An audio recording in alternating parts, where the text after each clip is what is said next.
dëkk bi dëkku droit la dëkku justice la te ñun loolu la ñu gëm. en tout cas comme ni ko Fary mën a waxee tout à l'heure ci li nga xamante ni moom mu mel ne que am na benn ñooñu Farba bu taxaw fii léegi ñu mën koo jege Abdoulaye waaw. waaw bu fekkee ni dafa mel ne que mbir maa ngi bëgg a leer.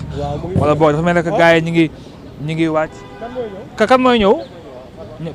ok dégg nga donc l'information mooy Farba avec ses avocats ñu ngi ñëw mu mel ne que mbir mi jeex na donc ñu ngi ñëw Fary kanaka nga gis ñu mën a xam. Farba nga gis ak i ñoñam comme kon waaw mi ngi ñëw mu mel ne que mbir mi daal actuellement mel ni que Aliou Ndiaye mi nga xam Ablaye Ndiaye mi nga xamante merci.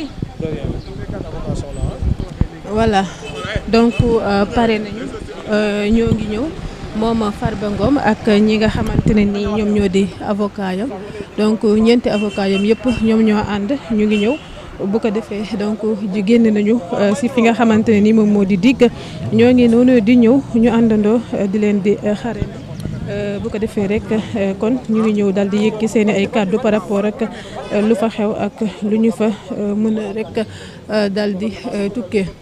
sama téléphone ni ma naa ko supprimer voilà dañ ma téye ma supprimer lépp ngeen seen ko mi ngi nii di ñëw Farba nga voilà c'était compliqué quand même c'était compliqué ma supprimer lépp ba mu set wecci voilà am jàmm ñu bàyyi ba ma génnaat voilà moom mi ngi nii ngeen seen ko mu sol yére bu vert ànd ak na Doudou Ndoye ak avocat am di ñëw alors amaana fii la jëm si yëkkati nga xam ne mooy cadre voilà waaw il est calme il est serein waxul deful dara voilà ñu ngi dox nii di avancé di ñëw kon donc je pense que tungu na di teew ñuy nataal ñu xaar mu aussi yëkkati donc ñoo ngi noonu monsieur Farba Ngom a ngi nii di ñëw ak ay avocat am ñoom maître Doudou Ndoye donc ñu ngi nii moom ak ses avocats Farba ngeen a gis noonu muy ñëw ak ñamu àndal gannaaw ba ñu génnee ci fi nga xamante ne nii moom moo di dikk ba tax na nag ñu fas yéene yëkki seen kàddu yu njëkk gannaaw li nga xamante ne nii moom moo di seen wuyu si bi si fi nga xamante ne nii moo di dikk.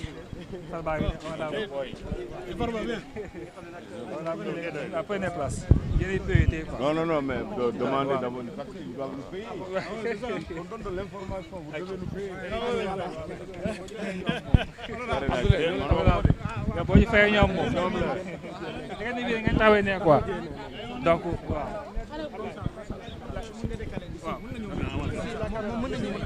waaw.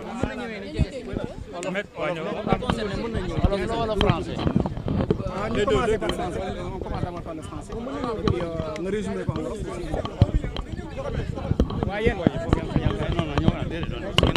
Farba. Boy.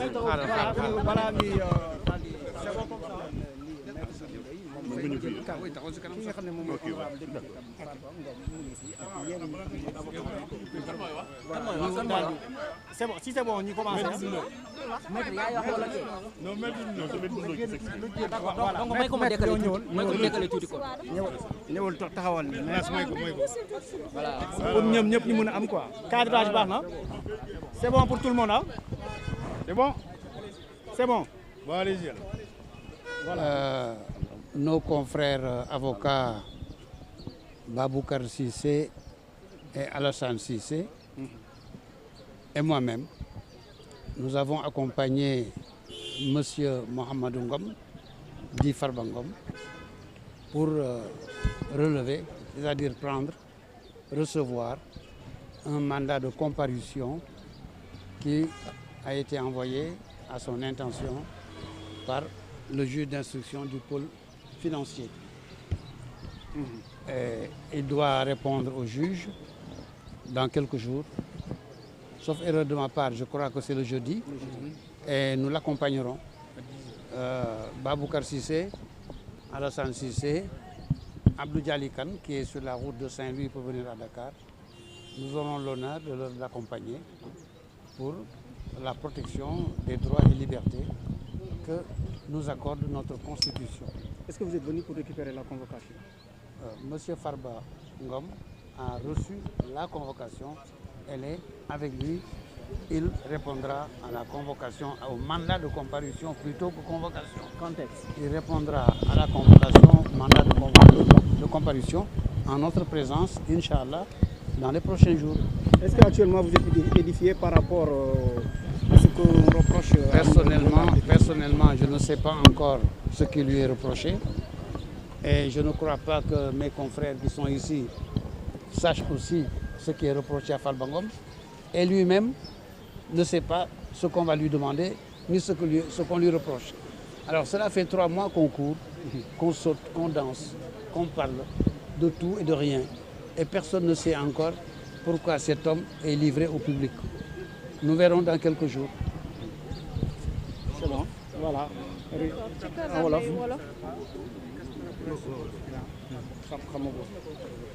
Voilà, résumé en wolof. Ñu ñëw ci kàllaama Kocc. Baboucar Cissé voudrait ajouter quelque chose. Allez, maître. Allez, vas-y. Bon, en fait, je voulais compléter par rapport à ce que vient de dire le doyen Moïse. Je précise que Farba est venu volontairement. Il n'a pas été contraint. Il est venu volontairement prendre la convocation. La convocation qui lui est destinée pour comparaître devant le juge d'instruction du pôle financier le jeudi 13 février à 10h. C'est ce qui ressort de la convocation. Donc Farba n'a pas attendu que la convocation soit délaissée là où il est, chez lui ou bien dans sa communauté. Mais dès qu'il a été informé, il est venu volontairement prendre cette convocation-là. Et la convocation lui a été notifiée par le commissaire Diouf. Et donc c'est ce que je voulais ajouter par rapport à ce que vient de dire le doyen Doudou.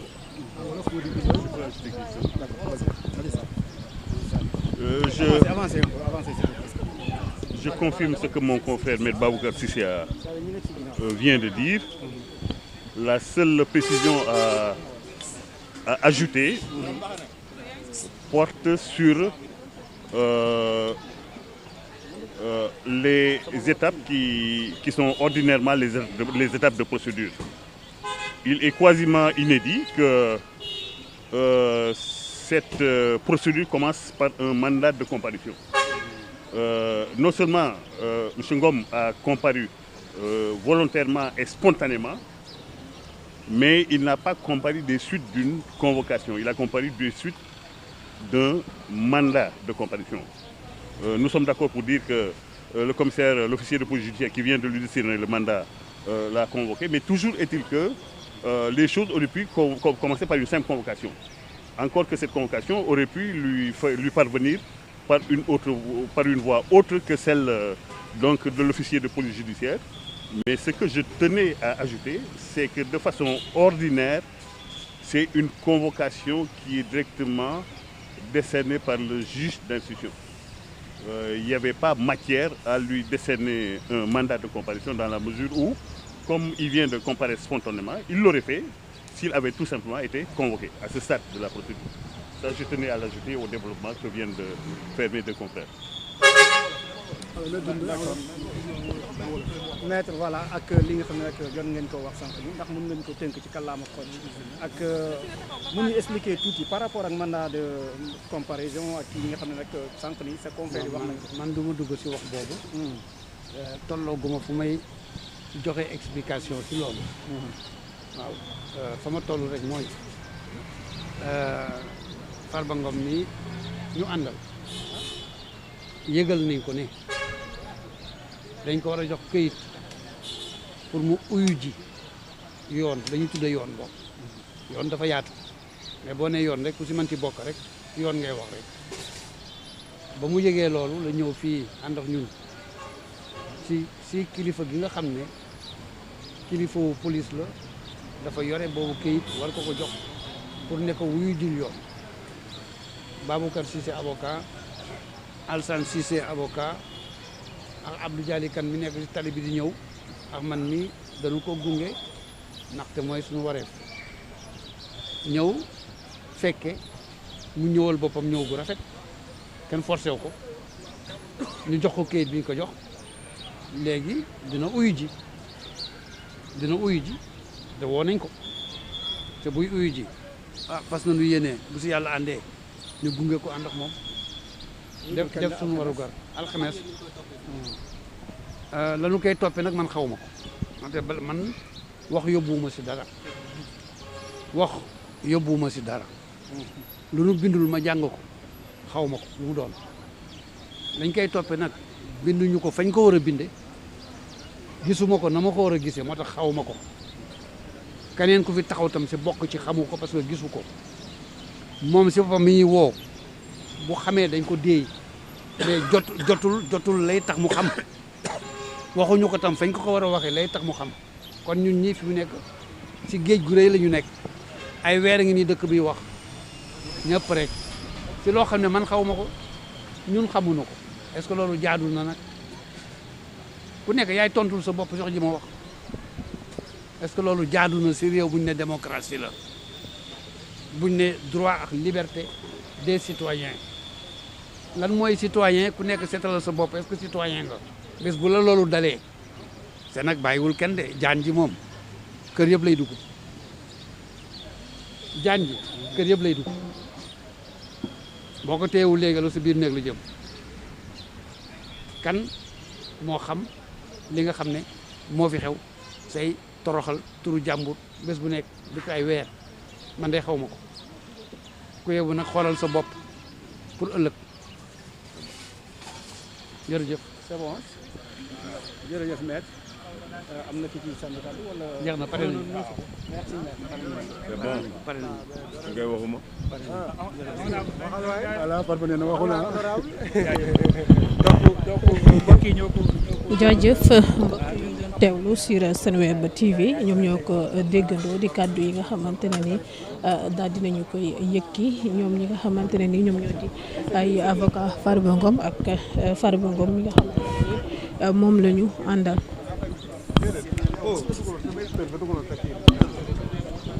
voilà kon ñoo ngi noonu di dem.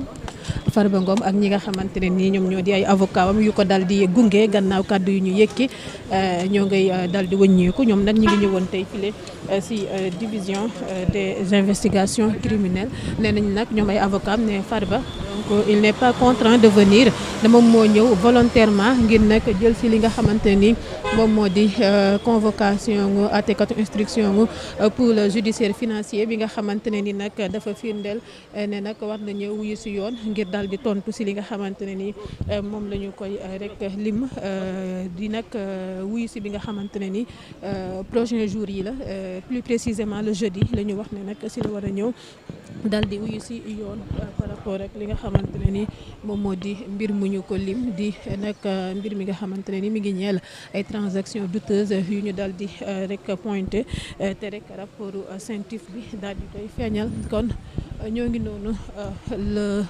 député honorable Farba Ngom ak ñi nga xamante ne ni ñoom ñoo di ay avocat am ñoo ngi noonu jógee ko nañu file si DIC bi nga xamante ne tey jii la ñëwoon volontairement d'après ses avocats ngir jël si li nga xamante ne ni moom moo di convocation am par rapport ak wuy ji yoon si li ñu koy toppee donc ñëw na nag nee nañu volontairement parce que il n'est pas contraint de venir ay avocats am précisé nañ ko tout à l'heure ñëw na jël na li nga xamante ni moo di convocation wam bi accompagné de ses avocats yi nga xamante ne ni ñoom ñoo doon yëkki tout à l'heure ay kaddu donc nag le jeudi la war a wuyu si ñu ko fas yéene koo gungewaat encore une fois ñoom ay avocats wam yu ko xamle tout à l'heure ne danañu àndaat ak moom le jeudi ngir nag ñeel bis bi nga xamante ne ni moo war a dëpp bis bu njëkk bi nga xamante ne mooy audition wam bu njëkk par rapport ak mbirum CENTIF bile kon Farba Ngom moo ñëw volontairement jëlal si boppam convocation bi nga xamante ne ni mooy bu juge d'instruction bu pôle financier bu pôle judiciaire financier bi récupéré nañ ko ñu xamal leen ne le jeudi prochain incha allah donc di quelques jours rek yàggatul dara lay fas yéene ñëw ngir nag une audition boo xamante ne ni danañ ko si dal di auditer file si DIC bu ko defee rek mu daal di tontu si li nga xamante ne ni moom la ñu koy limaale mbirum transaction douteuse yooyu rapport CENTIF feeñal ñeel plus de 125 milliards de francs CFA war a àndaat ak ay avocats yam yi nga xamante ne ni ñoom ñooy wëyandiwaat daal di koy gunge ndaxte xamle nañ ko ne ñoom ñoo koy gungewaat ndaxte nag loolu moom mooy seen droit wa illaa loolu moom mooy seen wareef ñu daal di koy gunge nekk si wétam waaye aussi souligné nañ ne xamuñu lu ñu koy wooloo xamuñu lu ñu koy laaj ndaxte waxuñu ko fu ñu ko war a waxee defuñu ko fu ñu ko war a defee si ab réew ba nga xamante ne nii réewu démocratie la loolu jotees nañu ko déplorer ñoom ay avocat ne nag donc ba tey kon dañuy jàppale lu ñu doon xamle si ba ñuy amal seen i ay conférence de presse foofee la ñu téye ba tey dina daal xamuñu lan la exactement lu ñuy toppee Farba exactement ndaxte notifié wuñu leen leen kon mën nañoo jàpp ne foofee la ñu taxaw ba tey jile nga xamante ne ni moo di lundi 10 février 2025 bu ñu ñëwee file si division des investigations criminelles ngir jël li nga xamante ni moo di convocation juge d'instruction bu pôle judiciaire financier bi nga xamante ne ni nag ñu ngi si def ne daal ñu ngi ko convoqué le jeudi incha allah di alxames guy ñëw ngir nag dal di jublu si li nga xamante ne ni moom moo di audition honorable député Mouhamadou Ngom ñu gën koo xam si turu ba ki nga xamante ne ni moom moo di Farba Ngom bi nga xamante ne bàyyeekoo na fi tout à l'heure moom ak ñi nga xamante ne ni ñoom ñoo di ay avocat wam kon mbokk yi di leen doon jaajëfal yéen ñu doon topp ci Seneweb TV seneweb.com ñu jox leen dig daje ba alxames ak jàmm nga xamante ne ni nag si la war a nag ñëw ñeel bis bu njëkk audition